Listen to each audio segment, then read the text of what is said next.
Here's what you need: oat flour, buckwheat flour, baking powder, baking soda, dried Italian seasoning, some rosemary, garlic powder, sea salt, fresh parsley, sweet potato puree, non-dairy milk, melted butter, or you can go with coconut oil. Joy, so many people think of muffins as something sweet and a treat, but you've taken them in an entirely different direction. These are sweet potato and rosemary muffins. They sound delicious. Yeah, and they smell so good, Tracy. I wish you could smell the herbs and the rosemary. I actually personally cannot wait to eat one. Me neither. Send one my way. But before we get there, how do we start? How do we start the recipe? Yeah, so it's really easy. So I've got my two different flours. I've got oat flour and buckwheat flour.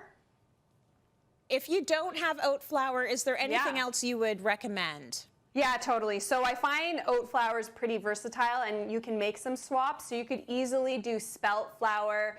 You could do whole wheat flour. It's more kind of the gluten-free flours. If you're doing swapping, can get a little bit hairy, but oat flour is actually gluten-free. And by the way, so is buckwheat flour.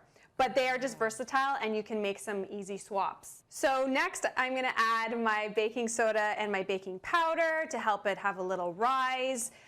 And then what makes it smell and taste so good is the rosemary. If you have some rosemary in your garden still, you could totally use fresh rosemary. I'm going to use some fresh parsley.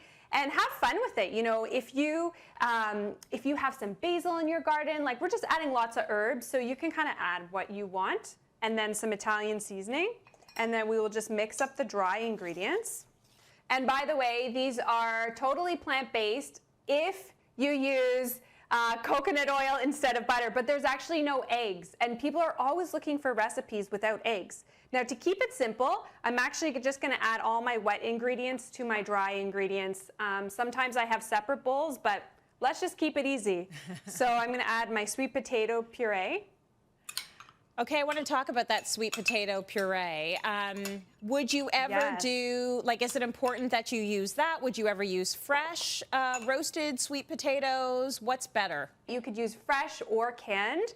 I think, you know, the canned is obviously super convenient, and you're still getting some nutrients and some fiber and some vitamin C. Obviously, if you're using freshly roasted sweet potato, it's going to be a little bit more nutrient dense, but like, don't worry about it. The fact that you're baking these at all, I think, is a huge thing for people to get in the kitchen and start baking. You know what else you could do, which is really nice for the season? You could also use pumpkin. Pumpkin puree would also be really nice.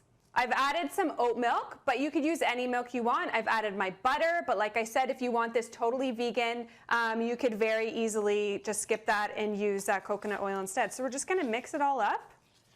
Really, really easy. And then we'll spoon it into our muffin cups. And it makes 12 muffins. So they're kind of like a sweet potato biscuit, you could say, but it goes so nice with my soup. And what soup do you usually like to pair this with, Joy? Okay, so in the fall, I love the warming and the grounding and the earthiness of a mushroom soup. And the nice thing about mushroom soup is that you don't need to add any cream to it, because when you saute the mushrooms, so it's just cremini mushrooms I sauteed, when you saute them and then blend them with the veggie stock, they just get so creamy. And then I add a little bit, I love using dried wild mushrooms. You just rehydrate them with some water, and then you can see I have a few of those dried mushrooms that I put in here as well. And then I'll just top it with a little bit of hemp hearts, a little bit of a little bit of pepper, and then also I could put on a little bit of goat cheese as well. Very cool, Joy. Thank you so much for that great recipe. And I know that you're going to be back a little bit later with after school